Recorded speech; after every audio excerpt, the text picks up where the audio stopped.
Nyt mä näytän, miten rakennetaan perholitka. Eli perholitka on virvelikalastajan tapa kalastaa perholla. Ja tää on semmonen hyvinkin vanha tyyli. Harva ehkä nykyään käyttää, varsinkaan nuoremmista kalastajista, niin moni ei välttämättä tiedä edes mikä on perholitka. Tai heittopollo tai heittokoho tai jotkut sanoo, että se on kukku, niin kuin koho. Siinä on monta eri nimiä samalla asialla. Ja tässä käytetään ihan tavallista virveliä. Tässä on tavallinen virveli. No niin, siinä oli virveli. Ja sitten mulla on täällä ihan tavallinen siima. Se on jotakin 0,16 millistä tai 0,15-14 punottua. Sitten me tarvitaan perhoja. Täällä on uppoperhoja ja siellä on pintaperhoja. Perholitkassa voi käyttää uppoperhoja ja pintaperhoja. Ja nyt kun mä tämän litkan rakennan, niin täytyy muistaa, että kun mä teen tämän litkan, niin tässä on tosi monta erilaista tyyliä ja tämän tekee kaikki ehkä vähän eri tavalla. Mä teen nyt sen helpoimman tyylin. Eli käytetään tämmöistä kirkasta. Tää on heittokoho ja täällä on 2 tommoista natsaa. Nämä kummatkin avataan ja tää koho laitetaan V alle ja se alkaa pulputtaa ja sinne menee vettä sisälle. Ja täytetään se sitten ehkä noin puoliväliin. No nuo voidaan jättää nyt auki. Molemmin puolin kohoa on tommoset lenkit ja siima laitetaan nyt tuolta läpi. Tehdään vaikka palomarsolmu, se toimii tässä hyvin. Eli taetaan siima kaksinkerroin ja tehdään tämmönen solmu ja solmitaan näin ja sitten näin ja näin. Siinä oli palomarsolmu. Ei ole ehkä mikään solmuntekovideo, mutta kannattaa opetella tuo, jos et vielä osaa. Se on hyvä solmu. Eli nyt meillä roikkuu tämä koho täällä. Sitten otan monofilisiimaa. Tähän pitää tehdä erilainen solmu. Eli mä teen tavallisen silmukan.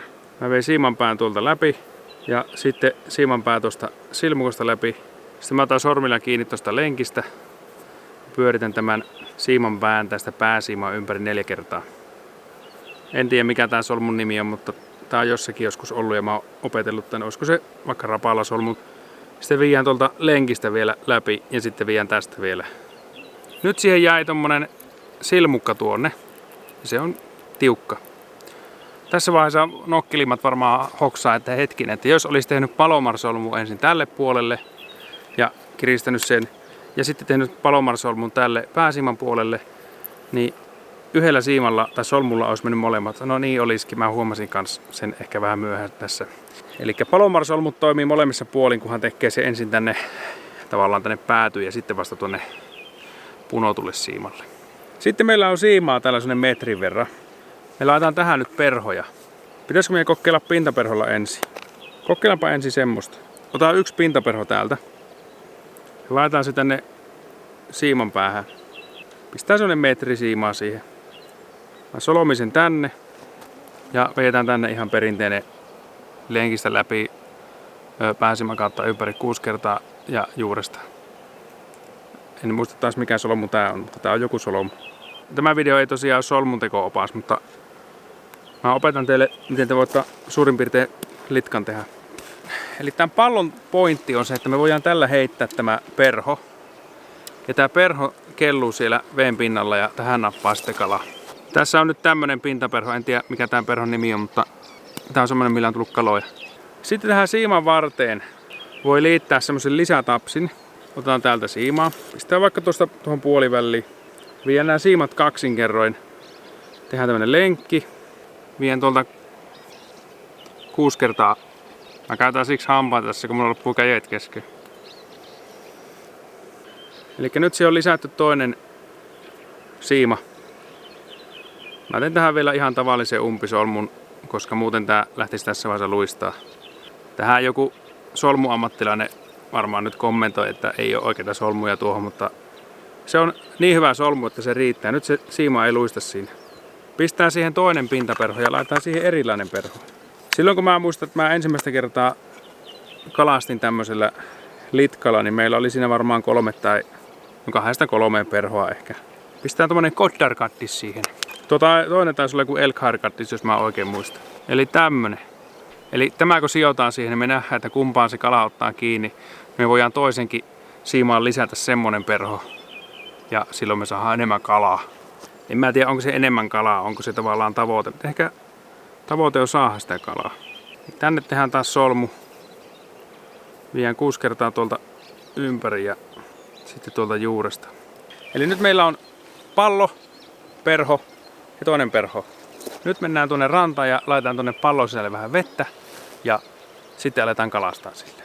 Eli täällä on meillä kalastuspaikka. Siinä on tämmönen joki ja tuolla on järvi ja tässä on välissä silta. Tästä kalastetaan seuraavaksi. Nyt on korkit auki ja kun vie vealle tuo, niin katsotaan alkaako se pulputtaa. Nyt sinne menee vesi. Vähän huonosti menee, mutta kuitenkin. Se on suurin piirtein puolillaan nyt. Se lentää hyvin ja se kuitenkin kelluu. Pistetään korkit kiinni. No niin, minäpä näytän miten tää toimii. Lähdetään kokeilemaan. Eli tuossa virtailee tuonne suuntaan. Heitetään vähän alavirran puolelle. Ja johonkin siihen oletetun kalan näkökenttään meidän pitäisi saada tämä.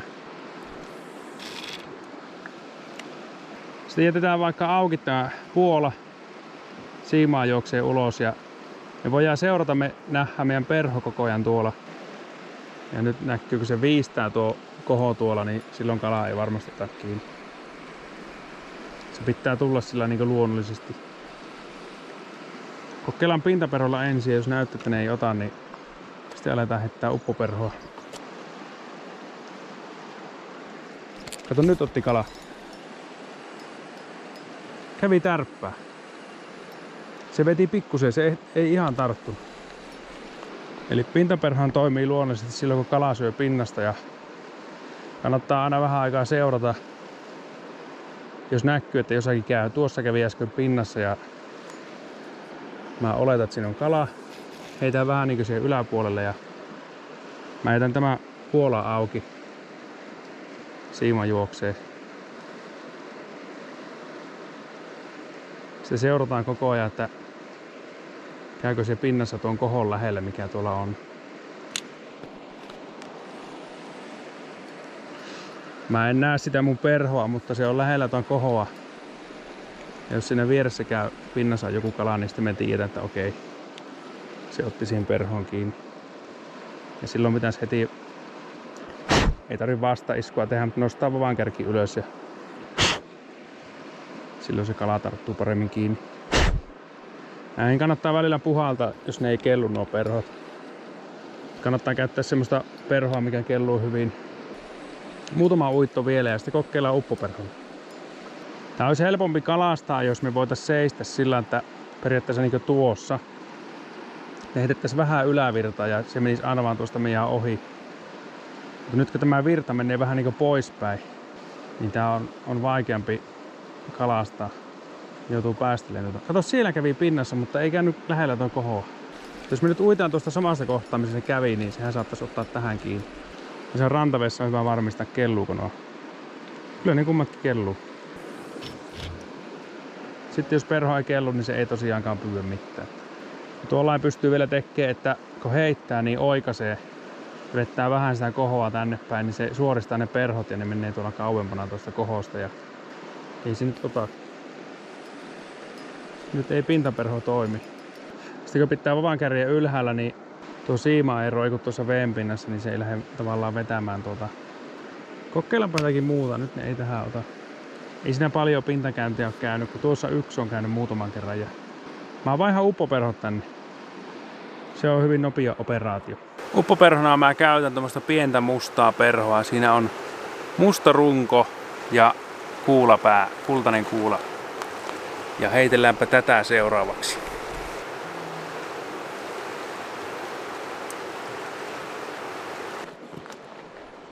Tuolta sivusta nappas uppoperho. Kato vaan, niin karkaa vielä.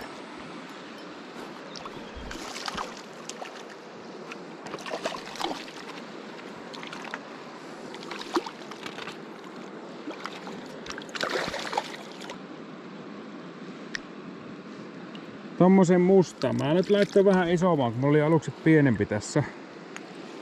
Laittoin pykälään isomman perhon tähän ja sitten mulla oli 0,5 metriä siimaa. Mä laittoin metri siimaa. Niin sitten otti kiinni.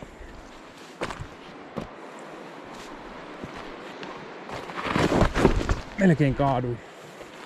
Kokeillaanpa uudestaan vielä.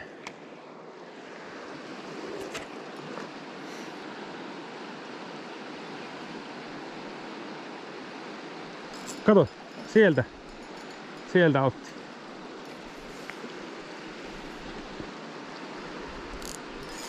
Laittoin vähän pitemmää siimaa siihen, niin se varmaan menee pikkusen pitemmällä tuo perho tuolla.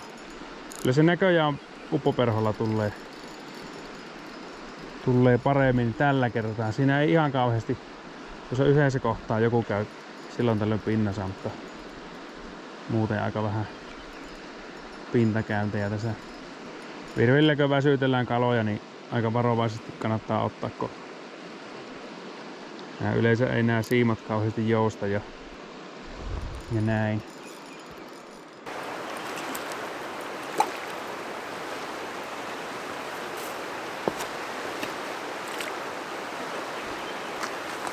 Sieltä tuli toinen kala. Heitäpä vielä. Mä näen, että siinä on yksi hyvän kokoinen harri tossa. Mä koitan sille saada uitettua tän. Se on vaan vaikeasti, kun se on tuossa virran reunassa. Siinä ei oo kovaa virta. Ne ei oikein tiedä, miten tuo perho menee tuolla sitten. Sieltä otti. Uppoperhoilla nyt tulee. Annetaan sen temuuta tuossa koskessa vähän. Ei lähdetä vettään suoraan rantaan sitä, kun saattaa olla, että se irtoaa sieltä suupielestä. Tää voi olla vähän isompi, kun se ei nyt tuukkaan tuolla. Oho, se lähti viemään. Tää pien jarru tosi löysällä, kun siinä on kuitenkin se, että se on suupielessä sillä. Tosi rauhallisesti kannattaa väsyttää. Ja jos oot virvelikalastaja, niin hommaa pari perhoa. Uppoperhoja ei tarvitse olla kuin muutama.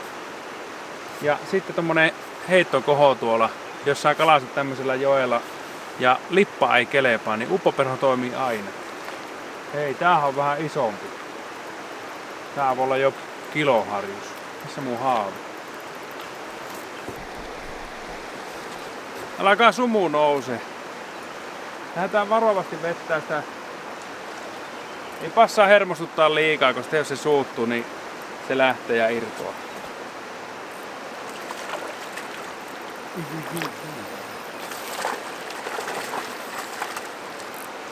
Kato, nyt se hermostuu.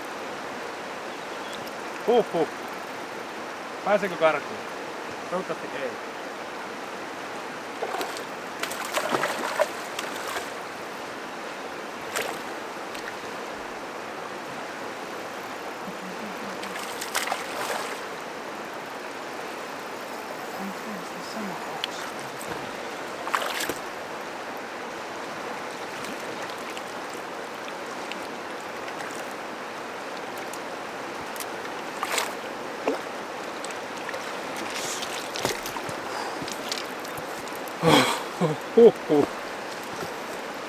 Melko vääntely oli. Siinä on tommosia keppejä tuolla. Menee tuonne jokkeen ja se veti pari kertaa sinne keppiä alle. Tää voi olla kuule jo kiloharra. Alkuun se meni hyvin vaan. Alkoi hyppimään, niin meni vaikeasti. Tai se tunsi liikaa vetoa, niin se hermostui. Hyviä harreja. Näin se toimii. Ei saatu, pintaperholla ei tullut kalaa, mutta uppoperholla tuli. Punnitaan tämä. Tasa 900 grammaa. 900. Mä veikkaan, että se, mitä se olisi pitkä silloin, jos se on 900. Jos se on 900, niin silloinhan se on 49 senttiä. Tarkastetaan. Siinäpä se pötköttelee ja ei ole ihan 4,9. No kyllä se ehkä just menee. Ihan ok. Ruokakalaksi lähtee tuokin. Hauska tunti sitten aloin kuvaamaan tää videota, niin paistoi aurinko ja aurinko laski nyt ja heti nousi tämmönen sumu harmaalta joka puolella. Tuossa on tämmönen pensas, tai eikö risu, oksa. Niin tämä oli, kato tuolla V-alla. Sitten siinä oli vielä toinenkin tuolla ja sehän veti tuonne alle, kun se oikein hermosti ja yritti päästä irti, mutta ei onneksi päässyt ja saatiin ruokakalat sitten siitä. Tässä melkein nuo nostaa kokonaan pois tuolta, kun alkaa kalastaa. Mutta onneksi oli hyvin kiinni. Sitä ei tiedä vielä mitä kalaa tuosta löytyy, mutta ehkä me nyt ei tälle iltaa kauheasti enempää noita, mutta kannattaa kokeilla tuota heittokohosysteemiä. Eli siiman päähän vaan koho ja sitten se oli metri siimaa ja missä meillä on se perho tuolla. Musta runko ja kultainen pää ja kultainen pyrstö.